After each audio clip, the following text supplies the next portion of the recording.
Terlebih lagi sekarang kan sedang musim layang-layang ya kan. Nah itu juga tolong anak-anaknya atau ada saudaranya, tolong ketika bermain layang-layang jangan dekat dengan listrik. Karena kalau padam listrik gara-gara layangan putus itu lebih sakit deh kan ketika ditinggal lagi sayang-sayangnya kan gitu kan. Jadi itu aja dari kami.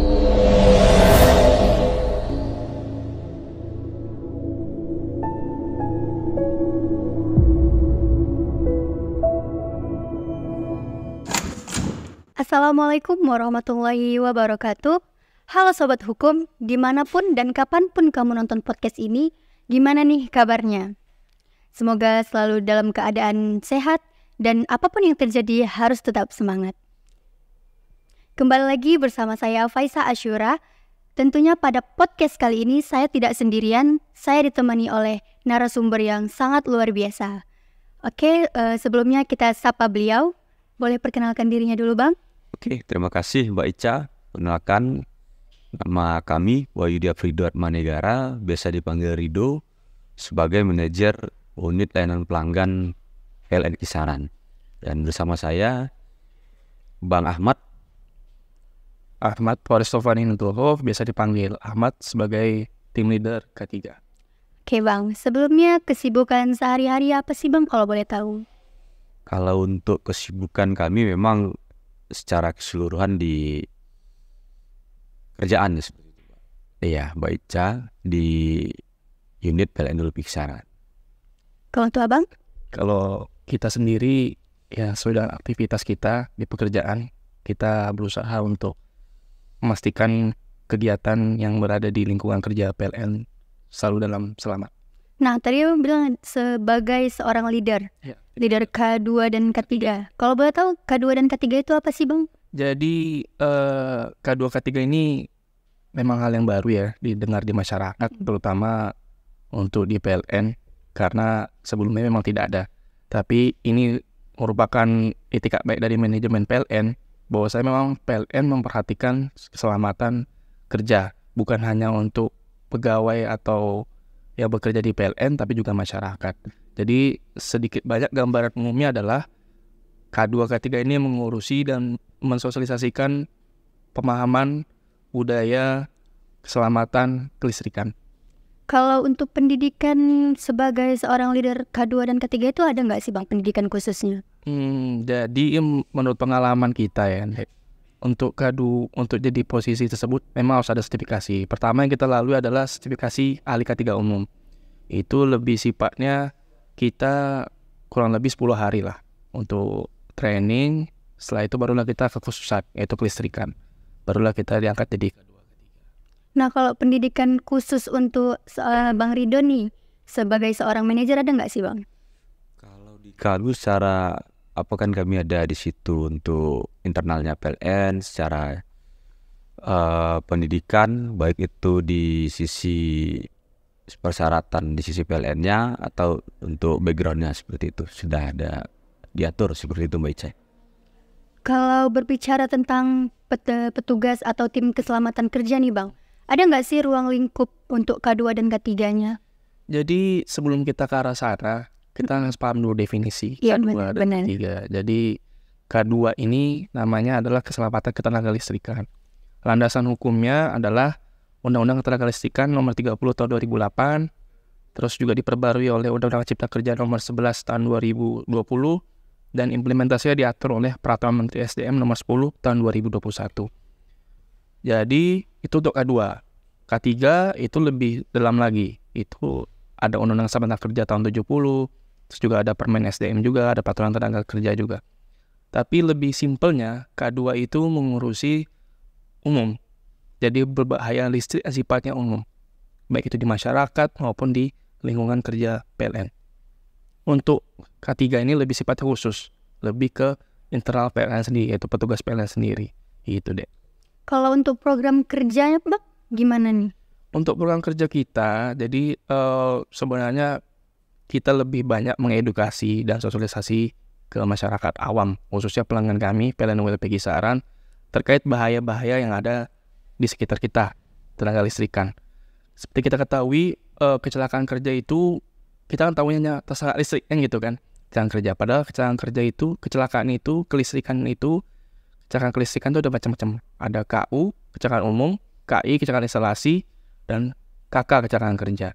Jadi 3 kecelakaan ini beda-beda penyebabnya. Yang pertama untuk KU ini biasanya lebih banyak di masyarakat. Mungkin adik atau kita semua tahu misalnya kecelakaannya, misalnya ada yang tersengat listrik ketika egrek sawit misalnya, itu masuk kecelakaan umum kategorinya. Terus ada juga mungkin tersengat listrik ketika dia renovasi bangunan, itu masuk kecelakaan umum. Terus yang kedua kecelakaan instalasi, ini yang sifatnya lebih ke detail lagi, yaitu di mana kecelakaan instalasi ini sifatnya biasanya terjadi kebakaran, misalnya arus konsleting listrik itu, atau misalnya terjadi lagi sedang memperbaiki instalasi listrik di rumahnya tersengat gitu kan. Yang ketiga, kecelakaan kerja ini sifatnya internal PLN, biasanya sekarang sudah jarang sekali ditemukan, yaitu tugas kita kena kecelakaan, misalnya jatuh dari ketinggian atau misalnya tersengat arus listrik. Untuk Bang Rido ada tambahan? Terkait dengan K3 ini, keselamatan dan kesehatan kerja, direksi dan manajemen PT PLN Persero secara khususnya ada pesan penting, namanya pesan penting manajemen, yakni tidak ada yang lebih penting dari jiwa manusia. Kami ulangi, tidak ada yang lebih penting dari jiwa manusia. Bahwasanya manajemen PT PLN Persero berkomitmen terkait dengan K3 ini, keselamatan dan kesehatan kerja. Jadi di sisi kami yang seperti disampaikan oleh Bang Ahmad tadi, yang pertama kalau di sisi eksternal itu mengedukasi, menghimbau, sama mensosialisasikan terkait dengan potensi-potensi bahaya yang akan bakal menjadi penyebab dari kecelakaan umum tadi di sisi masyarakat.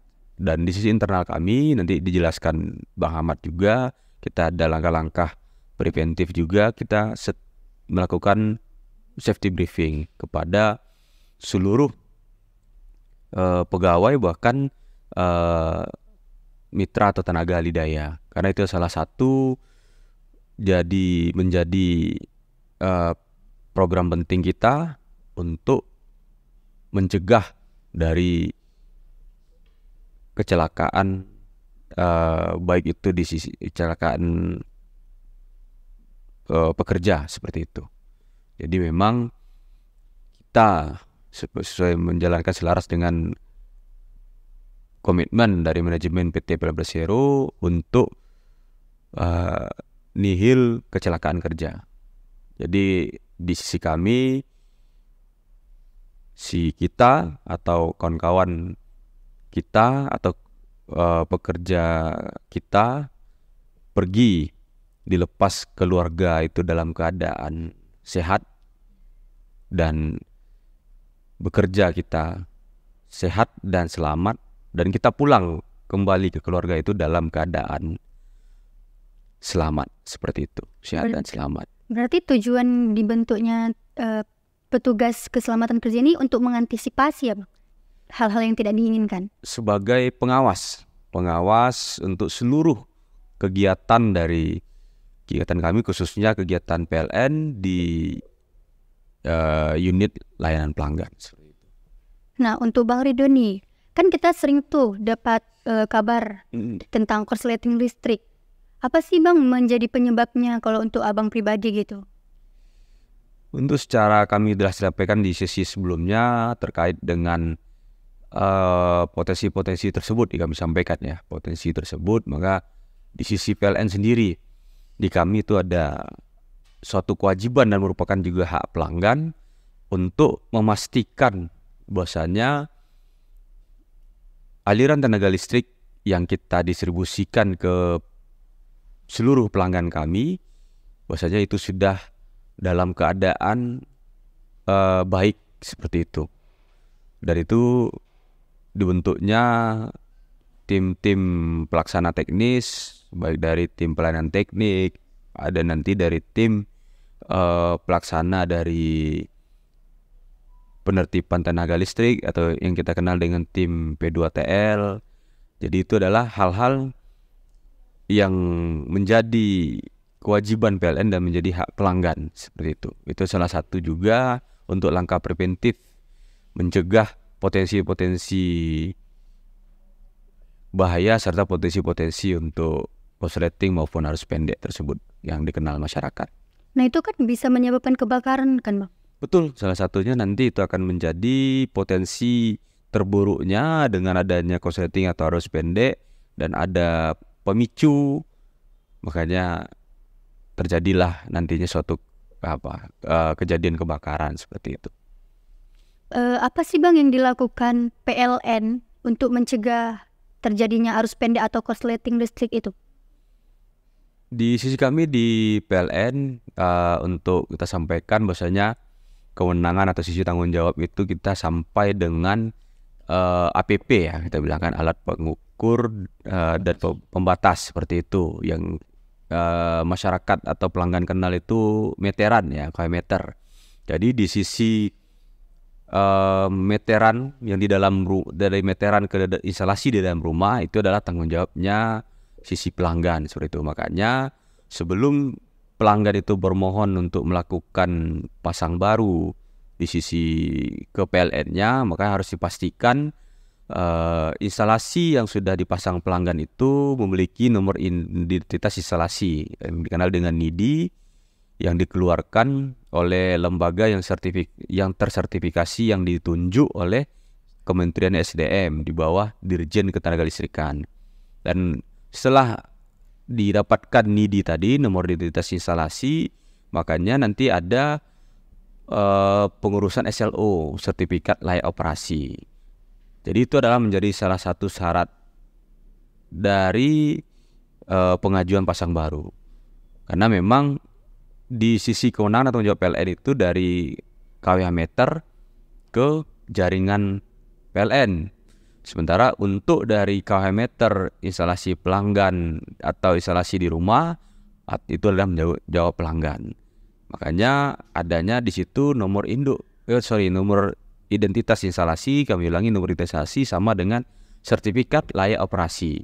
Itu adalah yang dikeluarkan oleh lembaga asosiasi atau lembaga atau yang ditunjuk dan tersertifikasi oleh Dirjen Ketenagalistrikan di bawah Kementerian SDM. Seperti itu. Salah satunya untuk mencegah dan memastikan bahwasanya aliran listrik yang digunakan oleh pelanggan itu dalam keadaan dikatakan aman seperti itu. Nah untuk Bang Ahmad nih, kan di sepanjang jalan nih Bang banyak tuh spanduk-spanduk yang dipasang di dekat jaringan PLN atau di tiang-tiang listrik. Itu bahaya nggak sih Bang? Ya, jadi di PLN sendiri punya ketentuan untuk pemasangan atau aktivitas yang dekat jaringan PLN itu tidak lebih dari 3 meter. Jadi ketika mendekati 3 meter atau di bawah 3 meter itu punya potensi tersengat listrik. Kenapa? Karena banyak masyarakat awam yang tidak tahu tegangan kita itu tidak mesti disentuh aja. Tapi kita dekat-dekat saja ketika kita contohlah di Ica kan punya jam tangan yang bersifat logam itu sudah bisa tersengat ketika dekat jaringan listrik PLN yang tegangan kami tegangan tinggi, tegangan menengah. Jadi itu yang kami wanti-wanti.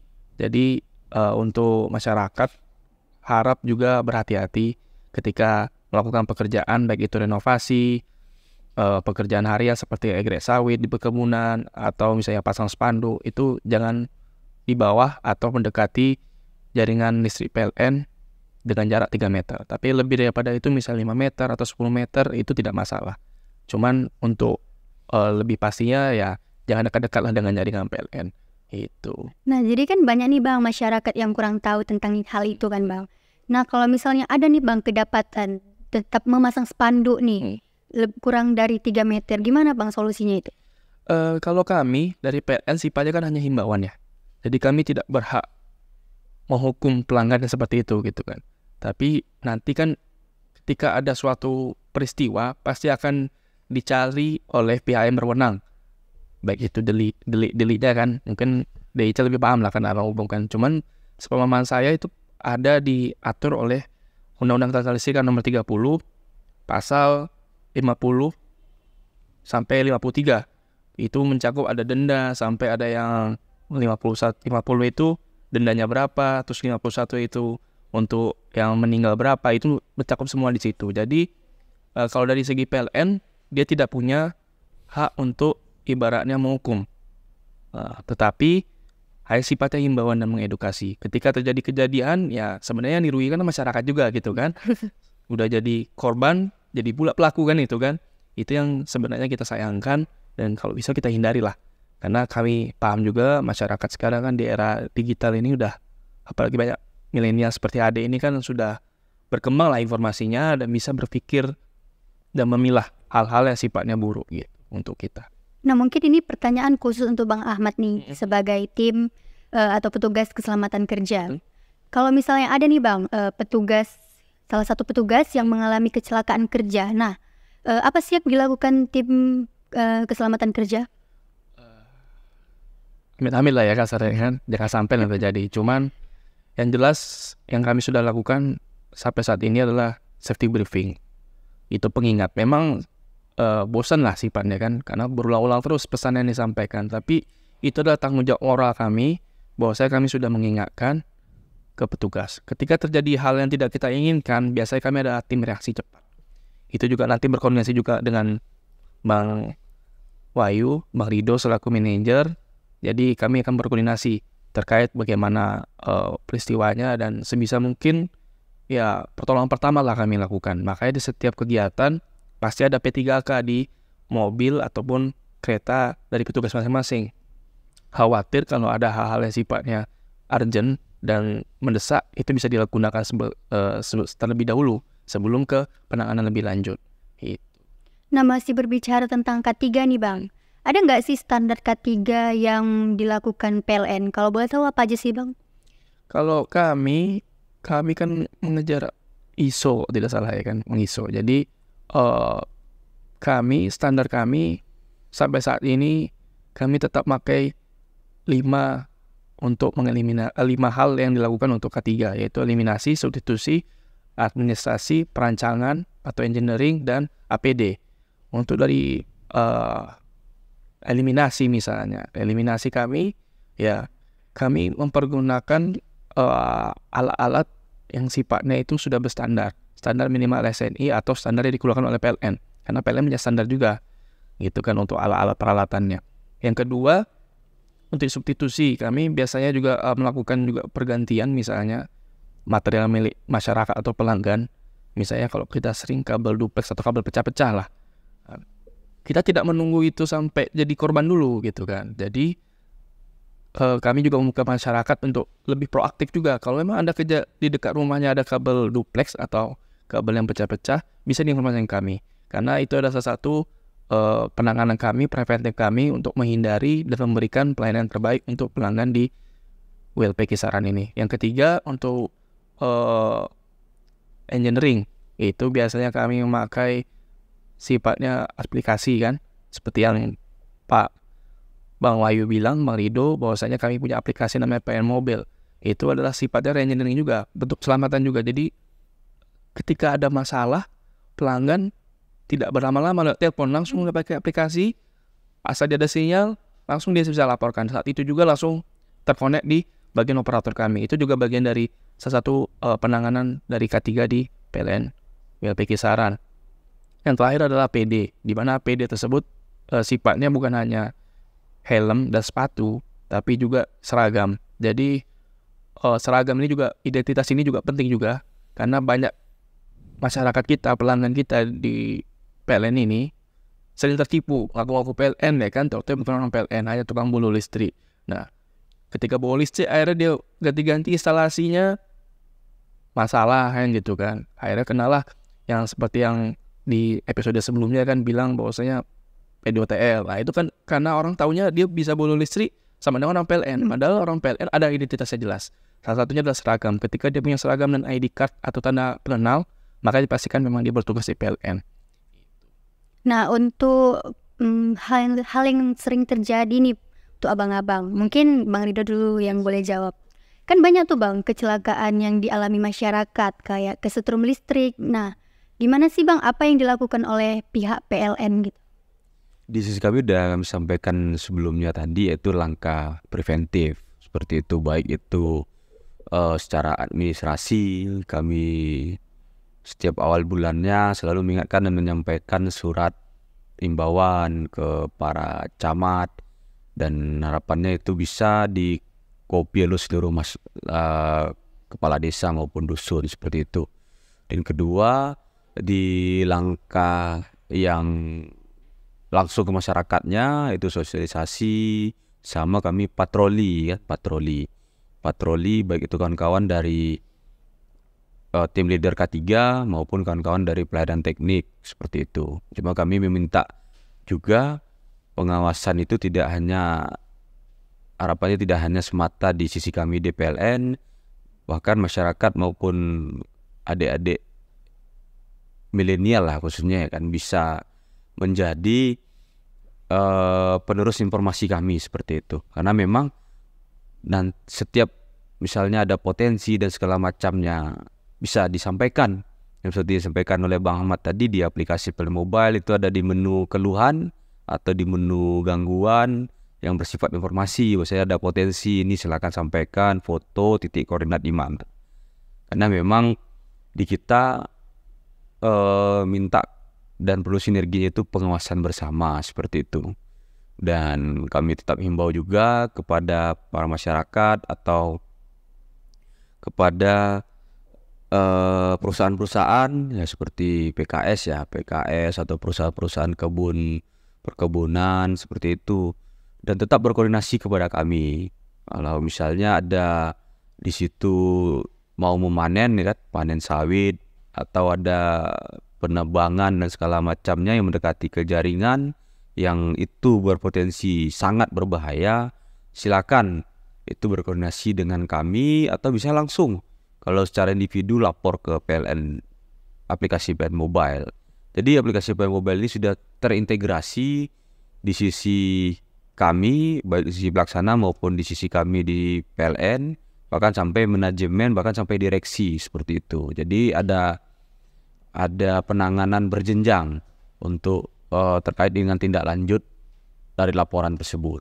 Dan itu dia sistemnya virtual bisa kita pantau apakah itu sudah di WO kan atau order kan, sudah ditindaklanjuti maupun yang belum ditindaklanjuti. Jadi sekarang kita semua bisa menjadi communication of agent komunikasi untuk supaya memastikan dan mendukung untuk keselamatan dan kesehatan kerja. Maka apabila itu sudah terbentuk sinergitasnya, dan kami yakin dan percaya bahwasanya kita bisa sehat dan semuanya selamat seperti itu. Di luar hal seperti itu juga yang kami sampaikan tidak hanya berkaitan dengan keselamatan, itu pengaruh juga dengan kehandalan seperti itu. Misal seperti yang disampaikan oleh Mbak Ica tadi ya kan, ya untuk spanduk ya kan, spanduk itu tidak hanya berbahaya bagi yang pemasang spanduk saja.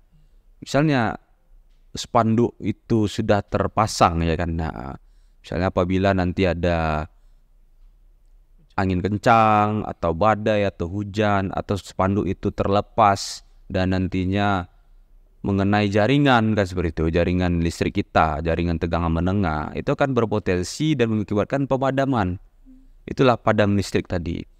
Nah memang ada nanti menyebabkan semburan, percikan api atau apa segala macam seperti itu. Maka dari itu himbauan kami untuk selalu berkoordinasi baik dengan pemasangan spanduk, posisinya seperti yang disampaikan Bang Ahmed tadi, kami ada namanya ROW kan, right of way, jarak jaringan dengan pohon, dengan hal-hal atau benda lain seperti itu 3 meter atas bawah, kiri kanan seperti itu. Dan termasuk juga untuk di sisi perusahaan-perusahaan ada istilahnya pemanenan atau nanti penebangan, Apabila tidak dikoordinasikan, misal itu nanti ditebang menyentuh ke jaringan, alhamdulillah dan syukur-syukur si penebang tidak kenapa-kenapa, tetapi nanti jaringan listrik bakal padam seperti itu karena pohon tadi menyentuh ke jaringan, dan itu akan berefek ke kita semua. Oke, jadi salah satunya seperti itu, Mbak Ica. Pertanyaan terakhir, pesan-pesan untuk petugas atau masyarakat agar terhindar dari kecelakaan yang nggak diinginkan yang berhubungan dengan listrik gitu, agar lebih berhati-hati gimana nih Bang? Mungkin dari pihak abangnya dulu, dari Bang Rido. Oke, bagi kami sesuai dengan pesan penting manajemen PT PLN Persero, kami sampaikan bahwasanya tidak ada yang lebih penting dari jiwa manusia. Mengulangi, tidak ada yang lebih penting dari jiwa manusia. Maka dari itu kita semua tetap saling mengawasi, tetap saling peduli, dan tetap saling berkoordinasi serta berkomunikasi agar kita semua pergi dari rumah sehat, kerja selamat, pulang sehat dan selamat, seperti itu. Kalau untuk Bang Ahmad nih, gimana nih pesan-pesannya? Baik, menggarisbawahi apa yang disampaikan oleh Bang Rido tadi selaku manajer, bahwasanya listrik ini adalah tanggung jawab kita semua. Keselamatan tenaga listrik itu tanggung jawab kita semua, tidak hanya terbatas di PLN, tapi masyarakat semua ambil bagian. Hanya porsinya beda-beda. Porsinya memang paling banyak PLN, tapi bukan berarti semua di PLN. Maka kami mohon bantuannya dengan sangat kepada masyarakat dan pelanggan PLN WLP Kisaran untuk senantiasa berkoordinasi ketika ada aktivitas dekat jaringan listrik ataupun hal-hal potensi bahaya di sekitar jaringan listrik. Terlebih lagi sekarang kan sedang musim layang-layang ya kan. Nah itu juga tolong anak-anaknya atau ada saudaranya, tolong ketika bermain layang-layang jangan dekat jaringan listrik. Karena kalau padam listrik gara-gara layangan putus itu lebih sakit deh kan ketika ditinggal lagi sayang-sayangnya kan gitu kan. Jadi itu aja dari kami. Kami harap ya itulah yang bisa di acuan masyarakat dan pelanggan PLN WLP Kisaran. Baik, terima kasih untuk terima kasih Mbak Ica. Luar biasa. Sekian podcast kita pada hari ini. Terima kasih telah menonton. Kepada penonton setia channel YouTube Fakultas Hukum Universitas Asahan, untuk dukung terus channel YouTube Fakultas Hukum Universitas Asahan dengan cara like, komen, dan subscribe sebanyak-banyaknya. Dan jangan lupa untuk tekan tombol belnya untuk mengetahui setiap ada notifikasi-notifikasi dari video-video terbaru kami. Kepada Bang Rido dan Bang Ahmad kami ucapkan terima kasih. Terima kasih Mbak Ica. Podcast Fakultas Hukum Universitas Asahan. Baik, Assalamualaikum warahmatullahi wabarakatuh. See you.